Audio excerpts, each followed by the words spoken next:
now let's get into another Disney film that came out actually pretty recently, and that's Frozen 2. Uh, I wasn't the most. I wasn't that excited over this movie coming out. Because, like, I like the first Frozen, but I didn't love it. Uh, Now, I used to be kind of unfair towards the first Frozen because I would just hate on it because, I was a boy, and, boys don't want to like princess movies. And it's like, princess movies, and considering Frozen for a good long while until the new Lion King came out was the highest grossing animated film of all time. Uh, and then, and of course, there was like merchandise and commercials for it everywhere for like 3 years straight. Um, and of course, you'd hear nothing but "Let It Go, Let It Go," which is a really, really good song, but man, being a little boy back then, well, I wasn't that little. I was 15. Oops. But I recently gave it another shot. I like Frozen. I don't love it. Like, but yeah, there's that again. I like Frozen, but so yeah, keep that in mind. Yeah, keep that in mind when I say that I liked, but I didn't love the first Frozen. When I say I love Frozen 2, Frozen 2 is fantastic. And let me explain why. They even kind of, like, of course, they never outright say this because, it's a movie and whatnot, but they kind of make pretty big hints throughout the film where it's like, the audience from the first Frozen, little girls have grown up a little bit since that first Frozen when they're watching Frozen 2. And so, as the audience grows more mature, the story grows more mature. And I feel like that was very well realized in Frozen 2. This movie feels a lot more riskier than the first Frozen.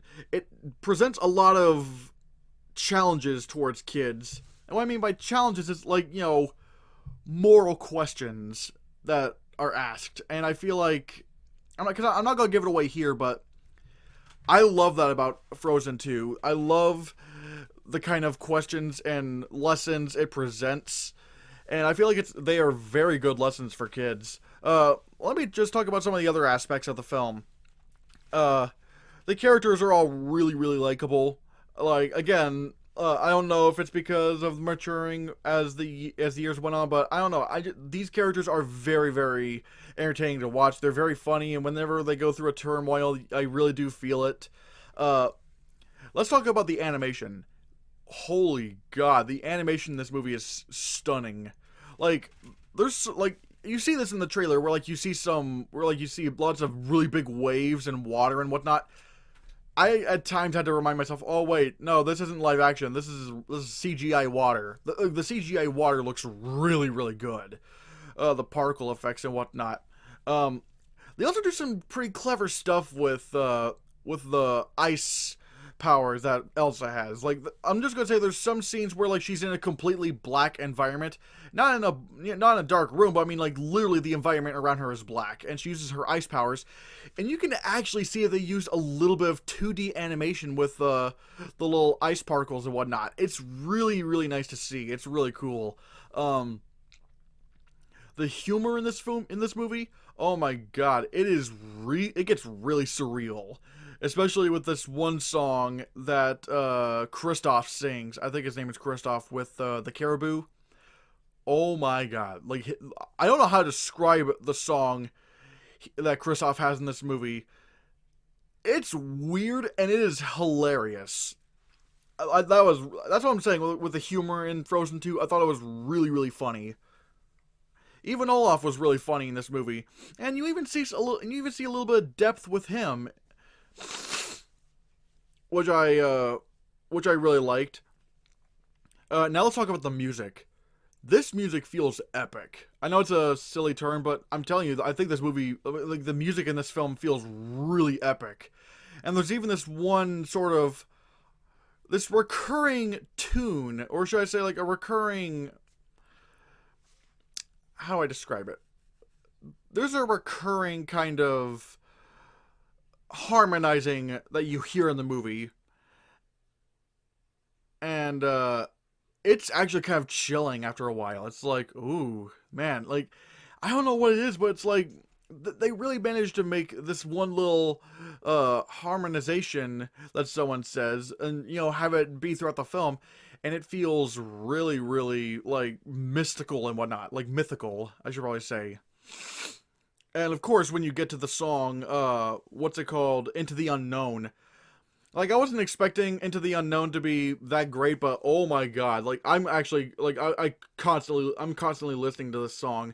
It's really epic feeling. It's a lot different from Let It Go, but damn, I definitely expect Into the Unknown to be in the running for Best Original Song in the Oscars this year. They pull off this song really, really well. I love that. Uh, we're also, another thing I love about this movie, the lore. The lore is so fascinating and just, I don't know how to describe it. It's just the way they explain this world and the way they explain her powers. It's just so fascinating to watch it unfold. It's like, whoa. And again, that's kudos to the directors on this movie for doing that.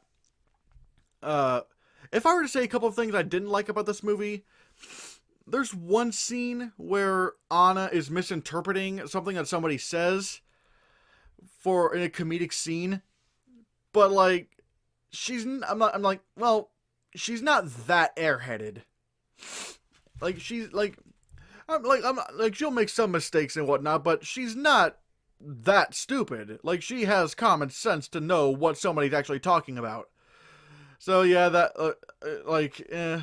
that wasn't so hot. And also, I will say, if you've seen the trailer or any posters involving this lizard character, or is it a salamander? I don't really know what it is. Yeah, don't get excited for him. He does jack shit in this movie.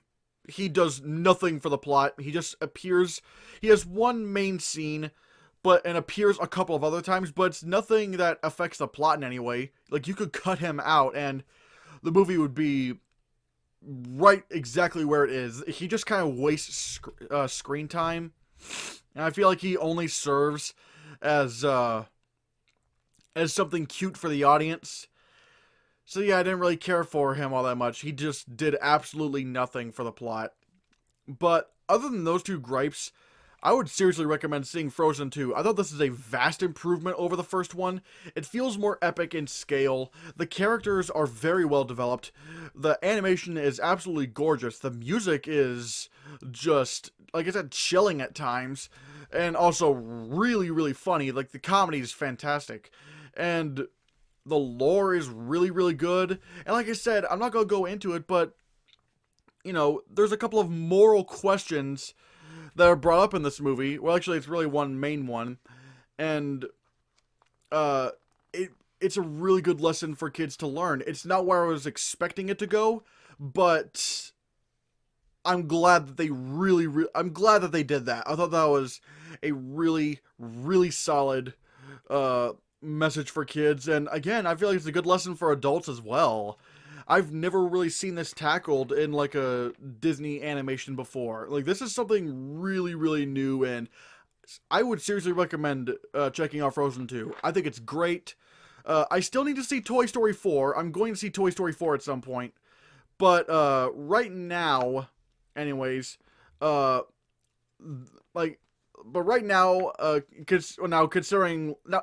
if Disney had actually submitted the new Lion King for Best Animated Feature, because it is an animated movie, I don't care what anybody says, that movie was animated.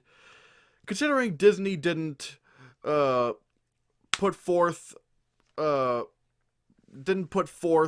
Lion, didn't submit the Lion King for Best Animated Feature, and having not seen Toy Story 4 yet or How to Train Your Dragon 3, right now, Frozen would be my pick for Best Animated Movie of the Year.